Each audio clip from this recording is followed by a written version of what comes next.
Hello everyone, welcome back to study to inspire. Guys, जैसा कि आप थंबनेल में देख रहे होंगे कि आज सुप्रीम कोर्ट का बहुत ही बड़ा फैसला आया है विद्यार्थियों के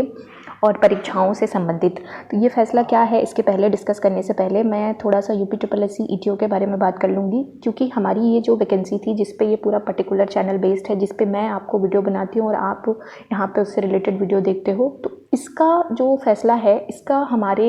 ETO पे क्या असर होगा, कहाँ से कुछ लेना देना है क्या इसका। तो देखिए क्या लेना देना है इसका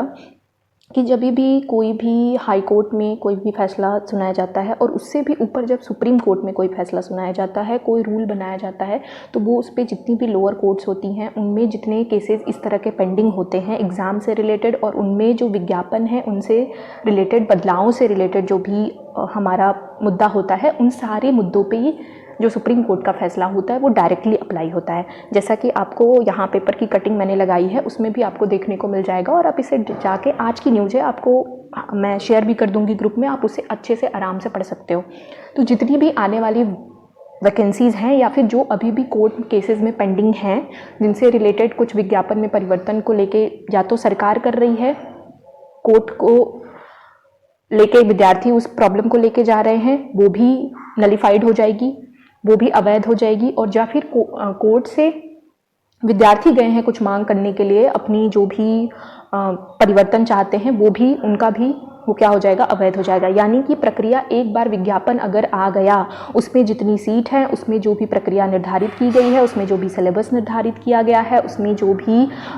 सीटें निर्धारित की गई हैं, वो सारी चीज़ें और जो भी उनका नामांकन है कि किस तरह से इस प्रक्रिया को पूरा कंप्लीट करने वाले हैं, क्या आधार बनाएंगे, कितने नंबरों को वो आधार बनाएंगे, क्या उनका प्रोसेस रहेगा, ये पहले से अगर नोटिफिकेशन में डिफाइन हो चुका है तो उसी नोटिफिकेशन को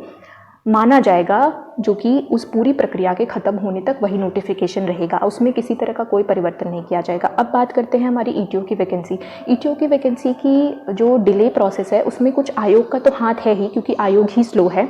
और दूसरा जो इसमें दिक्कत आ गई थी कि बच्चों की तरफ से जो संविदा वाले विद्यार्थी हैं उनकी तरफ से केसेस किया गया था कि उन्हें नंबर का रिलैक्सेशन चाहिए, कुछ एज रिलेटेड रिलैक्सेशन के लिए भी पहुंच गए थे। तो अब इन लोगों को थोड़ी निराशा हाथ लग सकती है। इसलिए निराशा हाथ लग सकती है क्योंकि अब अगर नोटिफिकेशन में किसी तरह का कोई बदलाव पहले से नहीं दिया गया था, तो सुप्रीम कोर्ट की इस फैसले को मानते हुए जितने भी लोअर कोर्ट है, जितने भी हाई कोर्ट है, जितने भी सेशन कोर्ट हैं, उनको अपना फैसला देना पड़ेगा। वो इसके बियॉन्ड जाके अपना कोई भी फैसला नहीं सुना सकते। ठीक है, तो आने वाले टाइम में जो भी हमारे ETO की जब भी नेक्स्ट प्रोसीडिंग होगी, यानी जब भी नेक्स्ट सुनवाई होगी कोर्ट की, तब आपको एक अच्छा फैसला देखने को मिल सकता है। अच्छा मैं इसलिए कह रही हूँ क्योंकि कोर्ट ने भी यही कह दिया कि एक बार जब कोई वैकेंसी प्रक्रिया शुरू हो जाती है तो उसमें बदलाव मत करिए। उसमें बदलाव करने की वजह से बच्चों के मानसिक तौर पे वो प्रताड़ित करता है। कितने टाइम से हम लोग वेट कर रहे हैं, कितने टाइम से हम लोग शॉर्ट लिस्टिंग का वेट कर रहे हैं, वो सारी चीज़ें इन्हीं वजह से रुकी हुई हैं, क्योंकि थोड़ा तो आयोग गड़बड़ है और थोड़ा कुछ हमारे जो साथी विद्यार्थी हैं वो कोर्ट में पहुँचे हुए हैं अपनी मांग को लेके। अब यहाँ मैं ये नहीं कह रही कि उनकी मांग सही है गलत है, वो अपनी जगह पे सही है, लेकिन जो प्रक्रिया है वो प्रक्रिया है, जो नियम है वो नियम है। तो सुप्रीम कोर्ट का अब आपको जो ये फैसला आया है उसमें आपको आने वाले टाइम में जो ETO की जितने भी केसेस हैं वो सारे वहाँ से आपको रिलैक्सेशन मिलेगा। ठीक है, और आने वाली भर्ती प्रक्रिया जो भी हमारे ETO की तरफ से UPSSC की तरफ से भी ये कहा गया है कि उन्होंने जो है कि पेपर कंडक्ट करने के लिए हमारी एजेंसियां डिसाइड कर ली हैं और वो आने वाले नवंबर-दिसंबर में सारी प्रक्रिया स्टार्ट भी कर देंगे। और उसमें उन्होंने ये भी कहा था कि सबसे पहले उन्होंने छोटी वैकेंसियां कंप्लीट कराएंगे, उसके बाद बड़ी वैकेंसीज कराएंगे। तो इसके लिए भी आप लोग तैयार रहिएगा। यही आज की अपडेट थी।